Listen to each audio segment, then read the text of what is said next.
ఒక్కసారి దీని మీద ఎవరు యూట్యూబర్ అడగడము, దాని గురించి ప్రజలు చెప్పడం, మాట్లాడడం కాదు.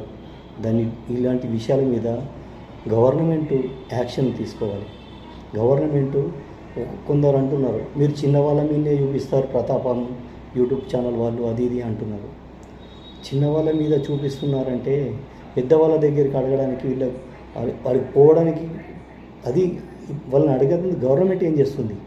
వీళ్ళు ఎందుకు అడగాలి? అది గవర్నమెంట్ కదా క్వశ్చన్ చేయాల్సింది. దానికి ఫుడ్ సేఫ్టీ ఆఫీసర్ ఉంటాయి, ఆఫీసర్లు ఉంటారు. వాళ్ళందరూ ఏం చేస్తారు? వాళ్ళు కదా పోయి చూడాల్సింది. చాలా జరుగుతున్నాయి. కెమికల్ లేని ఫుడ్ దొరుకుతుందా హైదరాబాద్లో? తెలంగాణ మొత్తంలో, ఇండియా మొత్తంలో దొరుకుతుందా? అన్ని కెమికల్ మయం అయిపోయినాయి.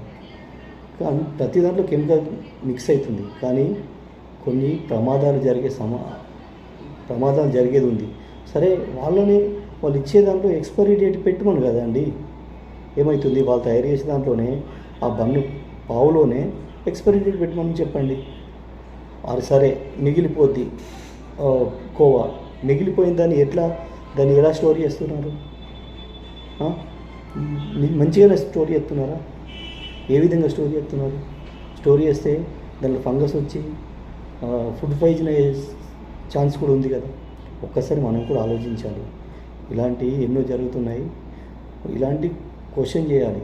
కానీ అయ్యో పాపం జరిగిందని పాపం అనడం, నేను కూడా పాపం అంటే, ఎందుకంటే ఒక కూలీగా వచ్చాయినా, కానీ దీని వెనుక ఎంతో పెద్ద సంస్థలు పనిచేస్తున్నాయి.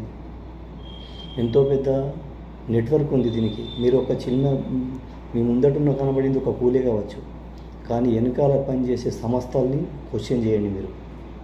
అవి మానవత్వంతో పనిచేస్తే ఏం కాదు. కొన్ని వర్గాలు, కొన్ని కులాలు, కొన్ని మతాల మీద టార్గెట్గా పనిచేసే ప్రమాదం ఉంది అని ఇది నా అభిప్రాయం. మరి మీ అభిప్రాయం కామెంట్ చేయండి.